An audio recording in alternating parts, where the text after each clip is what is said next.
Hello, this is Laura, and welcome to Become a Fluent English Speaker. Welcome to day 56 of your English Fluency Challenge. Today, we're going to work on something extremely important for real-world fluency: speaking confidently in group conversations.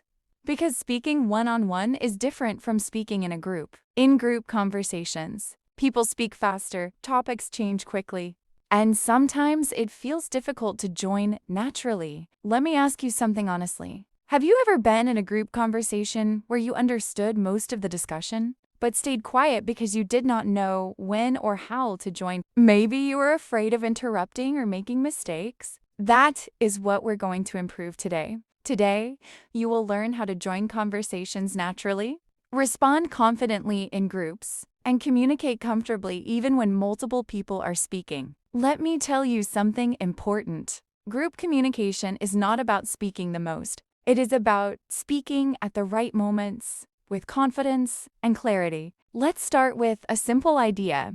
Learn natural entry phrases. These phrases help you join conversations smoothly.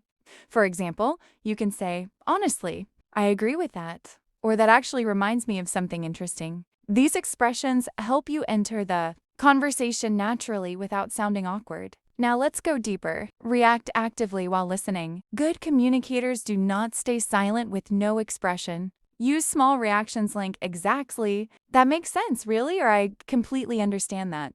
These reactions make you part of the conversation even before speaking longer. Now let's practice. Imagine two people are discussing travel. One person says traveling helps people learn about different cultures. You respond, "I completely agree with that," because experiencing different cultures can really change the way people think and communicate. This sounds natural and confident. Now let's move to your first exercise. It is called conversation joining practice. Listen to a topic and join naturally. Topic: productivity. Someone says, "Waking up early improves focus."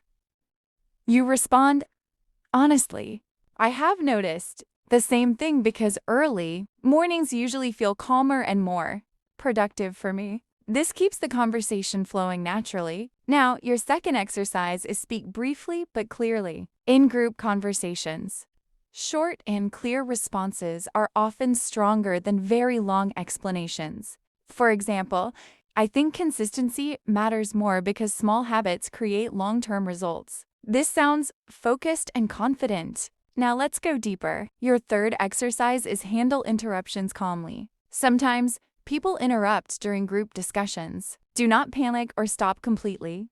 You can say, "Yes, exactly, and what I was trying to say is." This helps you continue naturally without losing confidence. Now let's practice real conversation. Someone says, "Learning English takes years."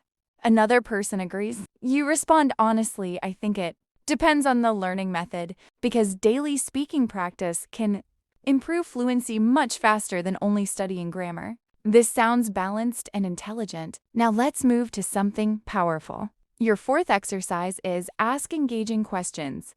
Strong communicators keep conversations alive by showing curiosity. For example, "What was your experience like?" or "What made you think that way?" These questions create connection and confidence. And now let me share something important. Group conversations become easier when you focus on connection instead of perfection. You do not need perfect English to participate naturally. Now let me talk to you honestly.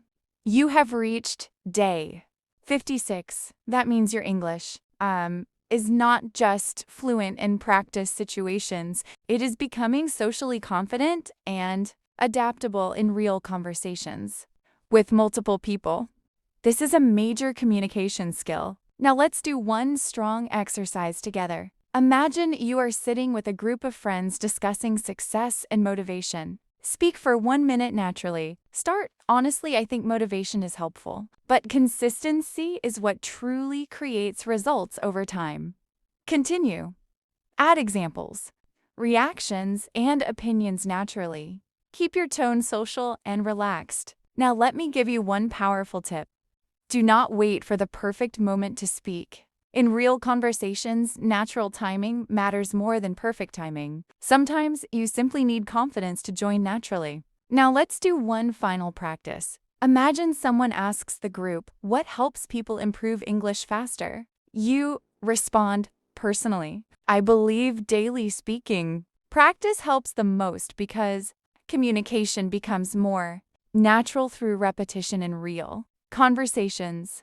This sounds confident and conversational. Now, before we finish, I want you to take action. Write in the comments, day 56 complete. And this time, write one sentence you could use to join a conversation naturally. Keep it simple, but make it social and confident. This is Laura, and remember, real fluency is not just speaking English correctly. It is participating naturally and confidently in real conversations with real people.